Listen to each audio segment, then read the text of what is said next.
Hey Khalees, we're going to go ahead and get you some messages from the universe. Keep in mind, tarot reads energy. This could be your energy and or someone connected to you. Khalees Murphy, messages from the universe.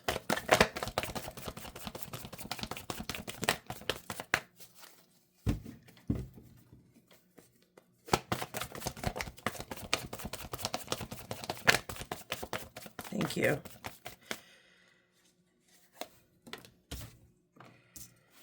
All right. Well, so you got the Two of Swords here at the bottom of the deck. The Queen of Swords had flipped in the deck, and the Six of Wands come out. So, the Queen of Swords sees clearly, and she'll always speak her truth. The sword is up in this deck, which means it's a wielding energy, which means it's something to come. It's not already happened. And the butterfly represents transformation, and the birds represent messages. So, Six of Wands is usually a recognized victory. It's being in the spotlight, all eyes on me. Traditional tarot, this person has come back from war. Obviously, they won. They're on their white horse. They're celebrating. The Two of Swords at the bottom of the deck. So this is the pertaining to energy, like the overall vibe. Two is about a choice. Two of Swords is usually being at a crossroads. It's not really knowing which way to go. She's got blindfolds on, so she can't really see. But it's as easy as taking off the blindfold. I mean, her hands aren't bound. She could take it off at any time. So, with me saying that the Queen of Swords sees clearly, and then this says I can't see at all, there's something that needs to be exposed or needs to be seen, or even if it's something as simple as you seeing where you could win in a certain area or your victories. Let's look at the backstory. You have Three of Wands, Ten of Cups, Strength card, Nine of Cups, and the Knight of Pentacles. Three of Wands talks about making plans for the future. And again, there's another bird on that card. Messages. In regards of your future, Ten of Cups. Ten of Cups could represent family energy. If not that, it's where you see yourself at the end of your day, at the end of your life. The things that you're working towards, the things that you want to achieve, accomplish, have, okay?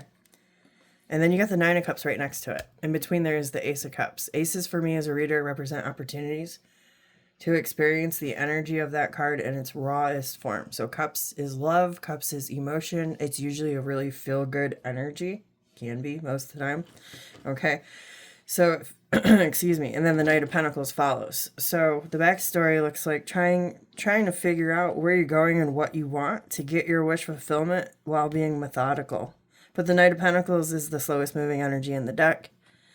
And it being next to the Two of Swords at the bottom of the deck, it feels like not really quite sure which direction to go. Let's see. Now let's go for a most important thing that Khalees Murphy would need to know. Thank you.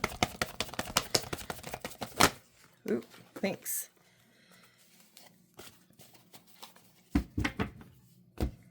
All right, cat, you gotta move. My cat came up here. She's like right in front of... Sorry, Mom. Okay. Most important thing you need to know, you have the star at the bottom of the deck, and then these all came out sideways. I'm going to put them up like this so you can see. You got the Queen of Cups, Six of Cups, and the Hierophant, and then the Six of Swords did come out. So most important thing that you need to know, especially pertaining to things from the past, Six of Cups usually represents cycles. And if you think about cycles, that's where the past comes from, because it's a repetitive energy. It keeps playing out, it keeps going on. Why does it keep going on? It feels like there's something that needs to be learned here, something that would advance your soul, advance your mind, excuse me, help you transition into a better place. That's the Six of Swords here. Now, the Queen of Cups, let's talk about her. Queen of Cups, there's 4 queens in a deck, all right? It's not about the gender, it's about the rank. Queens are pretty contemplative. They've taken action, they've learned some things, they've seen some things. This queen, she's looking into her cup. That's the Queen of Cups. She's looking at that cup as if it's her trophy, and she sure does look contemplative. This is the energy of I have boundaries. Not everybody has access to me, and she's very intuitive on top of that. She goes off of her feelings and her intuition, and that's what guides her through her boundaries.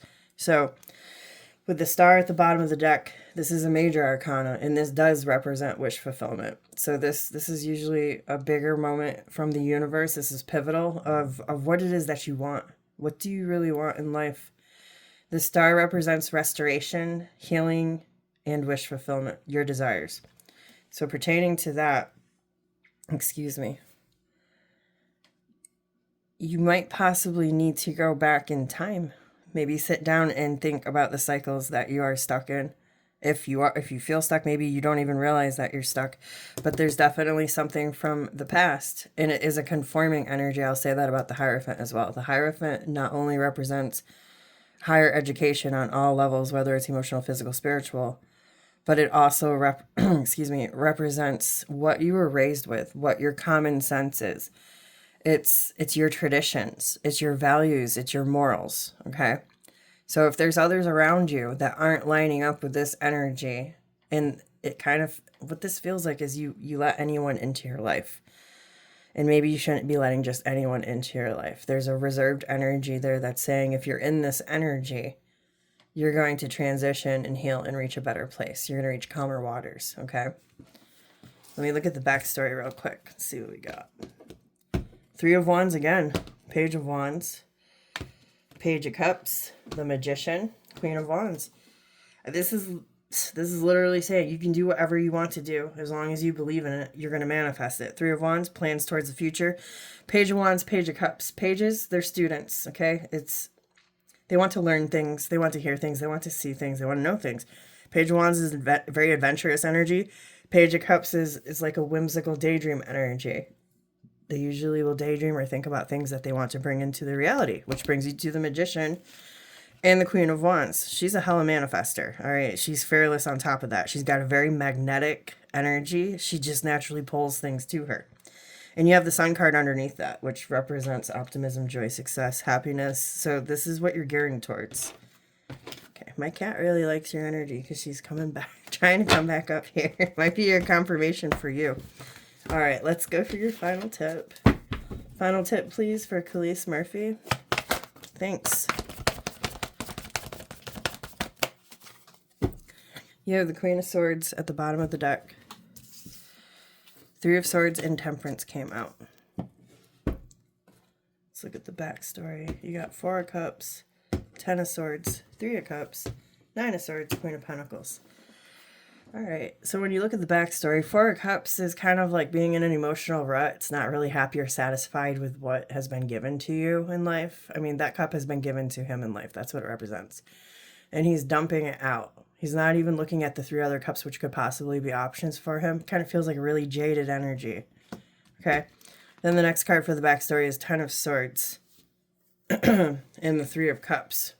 Ten of Swords usually represents painful endings. It's something that has to come to a head, and it's been dragged out for a long time, which is what makes it painful. Three of Cups, this could be, look at this in one of two ways. Either this is people that surround you. Three of Cups is a card of association. There's people around you that should not be around you anymore, okay? That's got to come to a head. If it's not that, then it kind of feels like the universe would be celebrating, because this is a card of celebration, would be celebrating, possibly you could even be celebrating over terminating something, okay? Something that needs to go. And then you have the Queen of Pentacles, which would make you lean into yourself and nurture yourself. Queen of Pentacles, she's a great caretaker. She's like the glue. People don't realize how, effed up things would be if she wasn't around. Okay, it's that kind of energy. So pulling all that energy towards yourself. Your final tip, Three of Swords and Temperance. Three of Swords is a painful energy. Notice the rain in the card. It cannot rain forever, okay? And yes, there's bandages. They've been damaged. So Three of Swords is, usually a heartbreaking energy or just something that doesn't feel quite right, okay? But that is to be healed. That is to be alchemized. That is your final tip. Temperance is usually about alignment and balance. Sometimes it's a card of patience, but I don't really think that your final tip would be sit in pain while you're waiting for things to alchemize. I don't think that it says that at all. I think it's telling you to get up and move on from anything that is troubling you, anything that feels heavy, because it's not aligned with you. And Spirit is trying to get you into alignment. Okay? All right, Mama. I hope that this reading helps you. I'm going to stop this here and enjoy your weekend.